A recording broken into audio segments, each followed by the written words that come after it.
సహోదరి సహోదరులకు యేసుక్రీస్తు నామమున వందనములు చెల్లించుతున్నాను.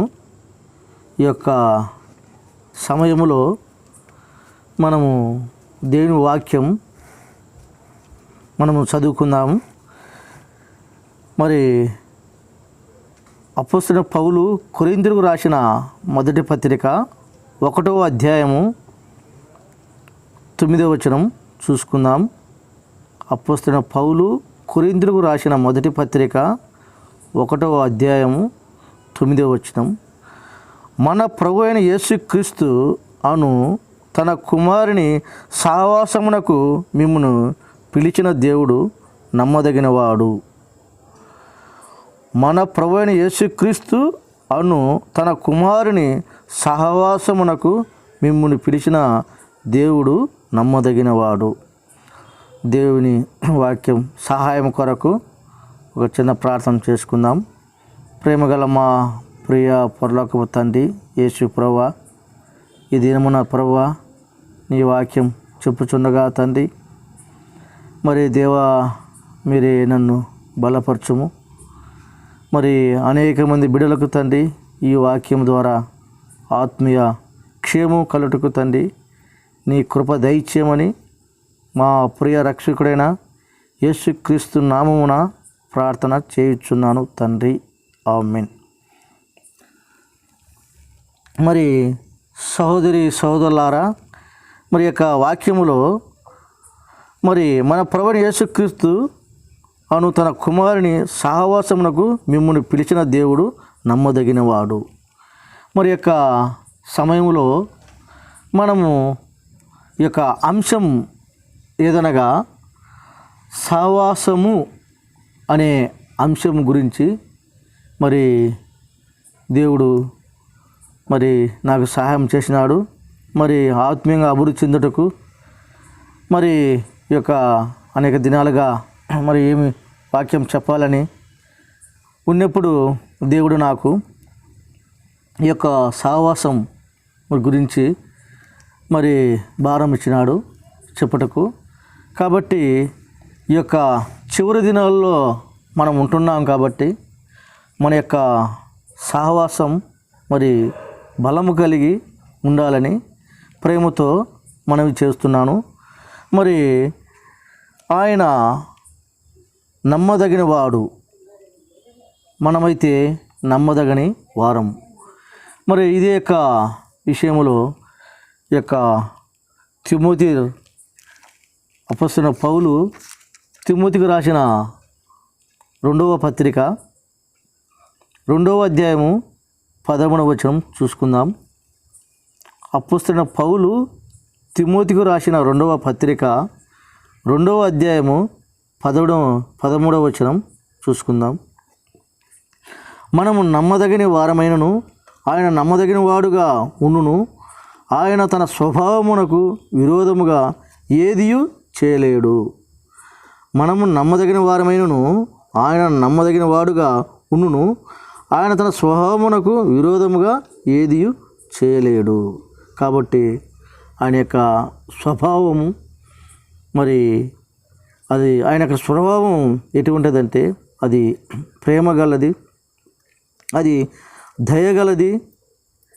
కాబట్టి మనము పాపులం అయినను దేవుడు తన కరుణ హృదయం గలవాడై మనల్ని రక్షించినాడు.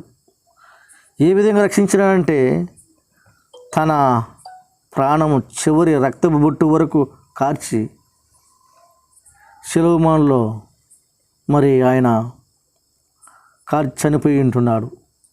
మరి ఇంత గొప్ప త్యాగం చేసిన ప్రభువుకు మనము ఎల్లప్పుడూ కృతజ్ఞత కలిగి జీవించేవారుగా ఉండాలి. అదేవిధంగా ఆయన యొక్క సహవాసములో మనము బలముగా జీవించాలని మరి దేవుని వాక్యం హెచ్చరించున్నది. మరి ఆయన యొక్క స్వభావంలో విరోధము ఏదియూ చేయలేదు. మనకైతే ఆయన విరోధముగా ఏమీ చేయలేదు. మరి అలాంటి దేవుడిని మనము ఆయన యొక్క సహవాసంలో నిలిచి ఉండాలి. అదేవిధంగా ఇక్కడ కొంతమంది మరి నిలిచి ఉన్నారు. మరి ఈ యొక్క అపోస్తుల కార్యములో మనకందరికీ మరి తెలిసిన వాక్యమే. మరి అపోస్తుల కార్యములు 2వ అధ్యాయము 42వ వచనం మనం చూసుకుందాం. వీరు అపోస్తుల బోధ యందును సావాసం యందును రొట్టె విరిచిడి యందును ప్రార్థన చేటి యందును ఎడదెగగా ఉండేరి. మరి ఇక్కడ వీరు అపోస్తుల బోధ యందును సావాసం యందును రొట్టె విరిచిడి యందును ప్రార్థన చేటి యందును ఎడదెగగా ఉండేది. ఇక్కడ మనము 4 అంశాలు మనం చూసుకోవచ్చు. అది ఒకటి బోధ యందును, 2వది సావాసం యందును, 3 ప్రార్థన చేటి యందును మరి ఎడదెగక ఉండేది. కాబట్టి ఇక్కడ ఈ యొక్క పైన వాక్యంలో చూసుకుంటే ఇంకను అనేక విధములైన మాటలతో సాక్ష్యం ఇచ్చి మీరు మూర్ఖులకు ఈ తరము వారికి వేరే రక్షణ పొందుడని వారిని హెచ్చరించను. కాబట్టి అతని వాక్యం అంగీకరించిన వారు బాప్తిసం పొందిరి. ఆ దినమందు ఇంచుమించు 3,000 మంది చేర్చబడిరి.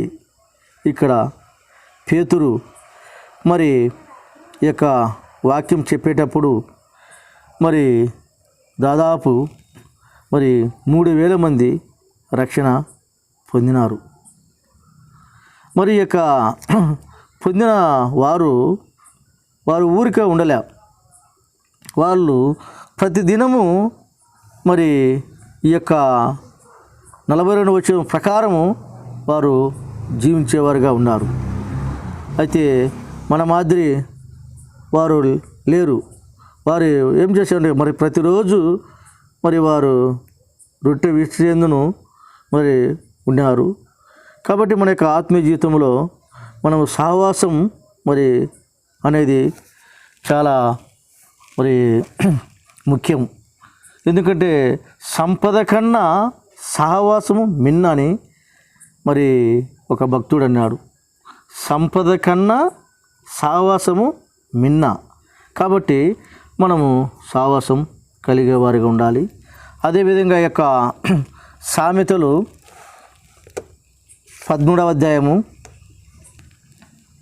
20వ వచనములో చూసుకుందాం. జ్ఞానుల సహవాసం చేయువాడు జ్ఞానం గలవాడగును, మూర్ఖుల సహవాసం చేయువాడు చెడిపోవును. జ్ఞానుల సహవాసం చేయవాడు జ్ఞానం గలవాడగును, మూర్ఖుల సహవాసం చేయవాడు చెడిపోవును. ఇక్కడ మరి బైబిల్ గ్రంథంలో ఒక వ్యక్తి ఉన్నాడు. ఆ యొక్క వ్యక్తి మరి సంసోను. మరి ఆయన ఇజ్రాయేలులో నాజూరు చేయబడిన వ్యక్తి. అయితే మరి దెలీలా విషయంలో అతను మరి చెడిపోయిన వారుగా ఉంటున్నారు. ఈ యొక్క ఫిలిష్తీయులలో మరి చెందిన దెలీలా విషయంలో మరి ఆమెతో సహవాసం చేయటం వలన మరి సంసోను చెడిపోయినారు. అయితే ఇజ్రాయెల్లో నాజూరు చేయబడిన వ్యక్తి, ఇజ్రాయెల్ ప్రజలను రక్షించాల్సిన వ్యక్తి మరి ఏమైపోయినాడంటే ఈ యొక్క దెలీలా విషయంలో సహవాసం చేయడంలో మరి చెడిపోయి ఉంటున్నారు. కాబట్టి మనము కూడా ఈ యొక్క లోకములో ఉంటున్నాం. కాబట్టి లోకములో మనము ఆత్మీయులతో సహవాసం చేయాలి. ఎప్పుడైతే మనం ఆత్మీయులతో సహవాసం చేస్తే మన యొక్క ఆత్మీయత బలపడుతుంది. అదేవిధంగా మనము ఆత్మీయంగా ఎదిగేవారిగా ఉంటాం. లోకస్తులతో చేస్తే మనము సంతోషము, సమాధానం, నెమ్మది పోగొట్టుకునే వారిగా ఉంటాం. కాబట్టి ప్రియమైన సహోదరి సహోదరులారా, మనము ఆత్మీయులతో సావాసం చేయాలి. అదేవిధంగా సామెతలు 15:31 చూసుకుందాం. జీవార్థమైన ఉపదేశము అంగీకరించేవానికి జ్ఞానుల సావాసం లభించును. మరి ఎప్పుడైతే మనం ఆత్మీయులతో సావాసం చేస్తే మనకు మరి ఆత్మీయ జ్ఞానం వస్తుంది. కాబట్టి ఇక్కడ మనకు ఆత్మీయ జ్ఞానం రావాలంటే ఇక్కడ జీవార్థమైన ఉపదేశమును అంగీకరించేవానికి జ్ఞానుల సావాసము లభించును. కాబట్టి దేవుని వాక్యంలో ఉంది, మన జ్ఞానం కావాలంటే యెహోవా యందు భయభక్తులు కలవాడు, యెహోవా యందు భయభక్తులు కలిగి ఉన్నట్టు ఆ జ్ఞానమునకు మూలము. కాబట్టి మనము జ్ఞానం గలవారు ఉండాలంటే మన జ్ఞానులతో సావాసం చేయాలి. మరి అదేవిధంగా ఈ యొక్క సామెతలు 22:24 వచనంలో చూసుకుంటే, కోప చిత్తునితో సావాసం చేయకము, క్రోధం గల వానితో పరిచయము కలిగి ఉండుము. మరి ఇక్కడ కోప చిత్తునితో సావాసం చేయకము, క్రోధం గల వానితో పరిచయము కలిగి ఉండకము అని దేవుని వాక్యం సెలవిస్తుంది. కాబట్టి ఈ యొక్క సావాసం అనేది మనము తిండి పోతులతోనూ త్రాగు పోతులతోనూ మరి సావాసం చేయకూడదని మరి మన యొక్క బైబిల్లో ఉన్నది. కాబట్టి మన యొక్క సావాసం ఆత్మీయులతో సావాసం చేసేవారిగా ఉండాలి. మరి 1 కొరింథీయులు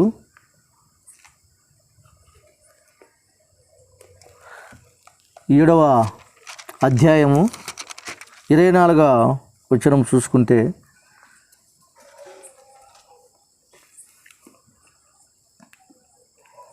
సోదరులారా, ప్రతి మనుషుడు ఏ స్థితిలో పిలువబడునో ఆ స్థితిలోనే దేవునితో సావాసం కలిగి ఉండవలెను. 1 కొరింథీయులు 7వ అధ్యాయము 24వ వచనంలో, సహోదరులారా, ప్రతి మనుషుడు ఏ స్థితిలో పిలువబడునో ఆ స్థితిలోనే దేవునితో సావాసం కలిగి ఉండాలి. మనము ఇక్కడ పై వచనం చూసుకుంటే, ప్రతి వాడును ఏ స్థితిలో పిలువబడునో ఆ స్థితిలోనే ఉండవలెను. దాసుడై ఉండగా పిలువబడితేవా చింతపడవద్దు, కానీ స్వతంత్రుడగుటకు శక్తిగల ఎడల స్వతంత్రుడగుటకు మరి మంచిది. ప్రభువునందు పిలువబడిన దాసుడు ప్రభు వలన స్వతంత్రుడుగా పొందినవాడు, ఆ ప్రకారమే స్వతంత్రుడై ఉండి పిలువబడినవాడు క్రీస్తు దాసుడు. మీరు విలువబెట్టి కొనబడిన వారు గనుక మనుషులకు దాసులు కాకుడి. కాబట్టి మనము మరి మనుషులకు దాసులుగా ఉండకన్నా దేవునికి దాసులుగా మరి ఉండాలని మరి దేవుని వాక్యం మరి సెలవిస్తుంది. అదేవిధంగా మరి యోహాను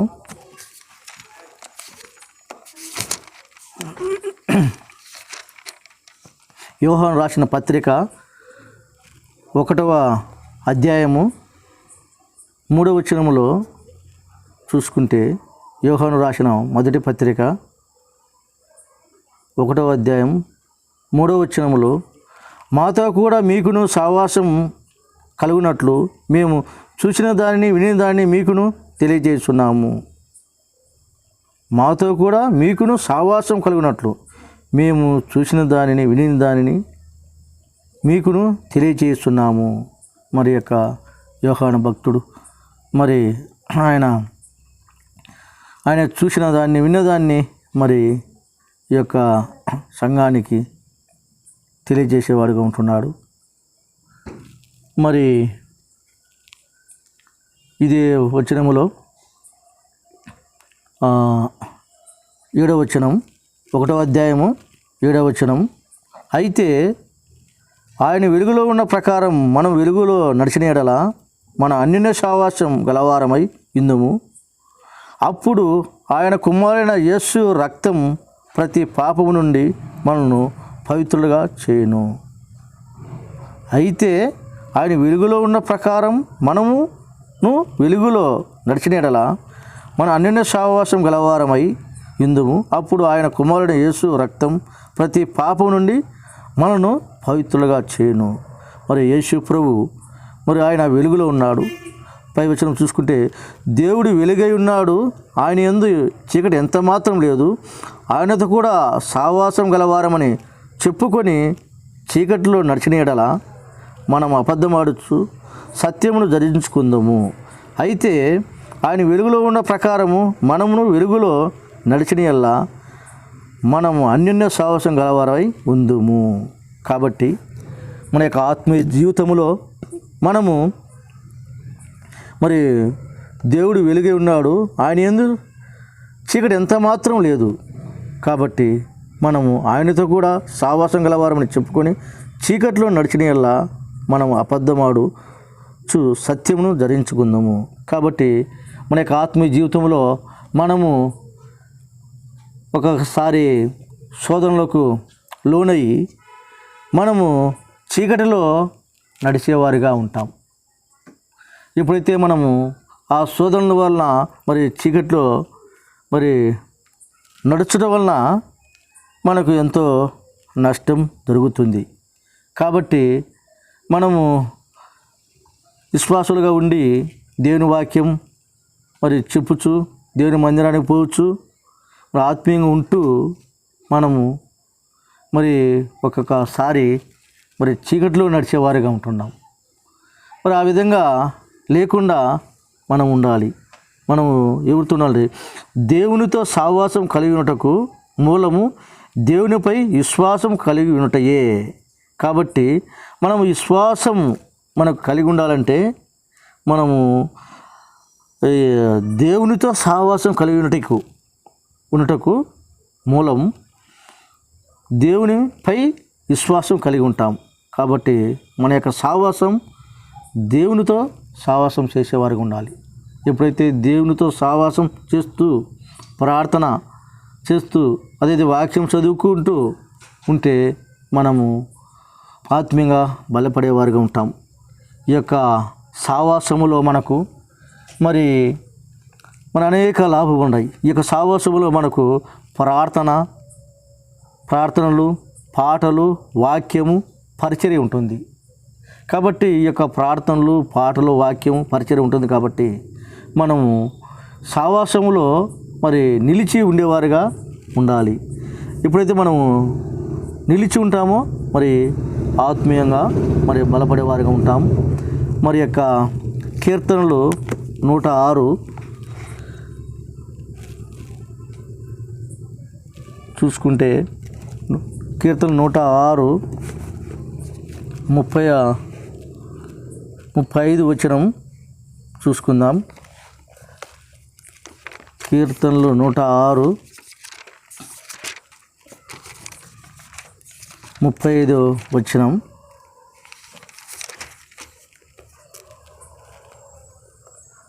అన్యులతో సహవాసం చేసి వారి క్రియలు నేర్చుకునేది. అన్యులతో సహవాసం చేసి వారి క్రియలు నేర్చుకునేది. ఇక్కడ ఒక వ్యక్తి మరి వారు ఉంటున్నారు. మరి ఇక్కడ మొదటి రాజులు 11వ అధ్యాయము మనం చూసుకుందాం.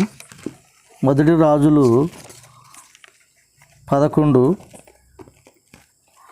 మరి 2వ వచనం చూసుకుందాం.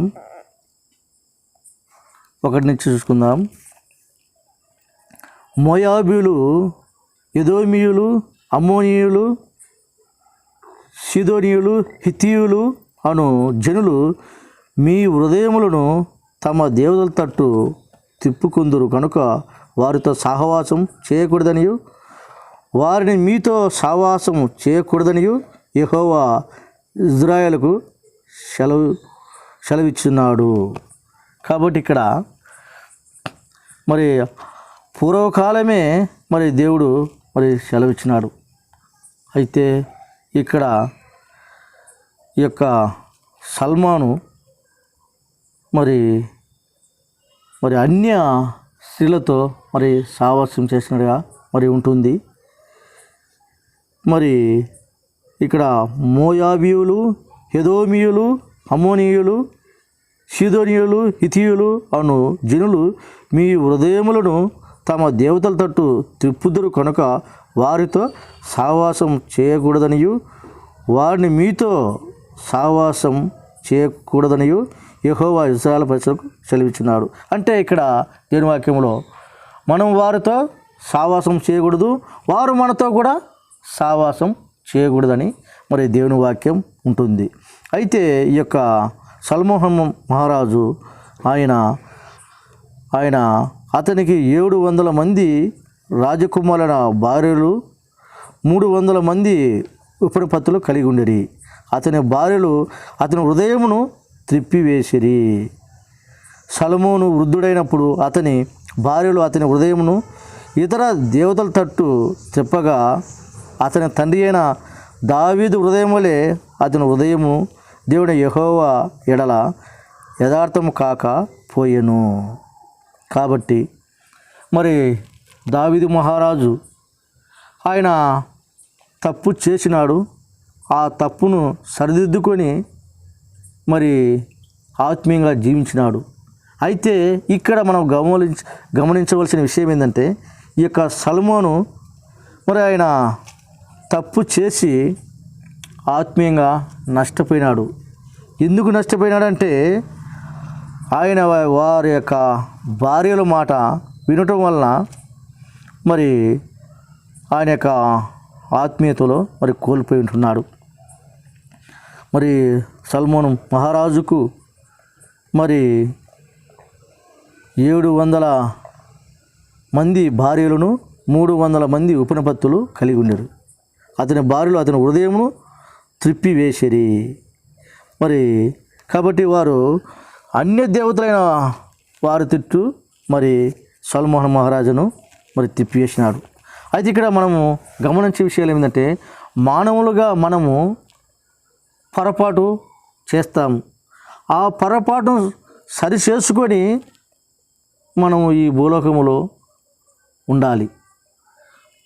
మనము భూలోకములో ఉన్నాం కాబట్టి పొరపాటు చేస్తాం. మనం పరలోక రాజ్యములో లేము కాబట్టి మనము ఇక్కడ ఉన్నాం కాబట్టి వాటిని సరిచేసుకునే వారిగా మనం ఉండాలి.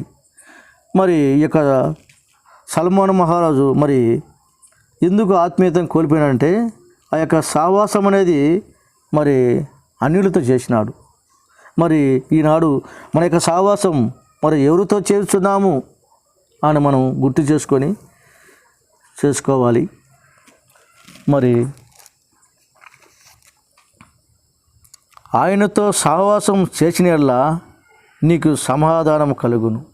మరి యోబు 22:21 వచనంలో మరి ఉంటుంది, ఆయనతో సహవాసం చేసిన యెడల నీకు సమాధానం కలుగును, అలాగున నీకు మేలు కలుగును.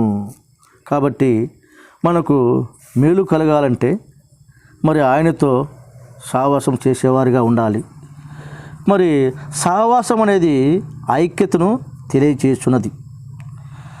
సహోదరుల ఐక్యతను కాపాడుకోవడం వలన కొన్ని ఆశీర్వాదాలు వస్తాయి. మరి సహవాసం అనేది ఐక్యతను చేస్తున్నది. కాబట్టి సహోదరులతో మరి ఐక్యతను కాపాడుకోవడం ఉండడం వలన కొన్ని ఆశీర్వాదాలు వస్తాయి. మరి దేవుని వాక్యంలో దాదాపు 8,000 ఆశీర్వాదాలు ఉన్నాయి. కాబట్టి మనము యొక్క సహవాసం మరి ఎవరితో చేయాలంటే మరి దేవునితోనూ అదేవిధంగా దేవుని బిడ్డలతోనూ మనము సహవాసం మరి చేయాలి. దేవుడి వాక్యాన్ని దీవించును గాక.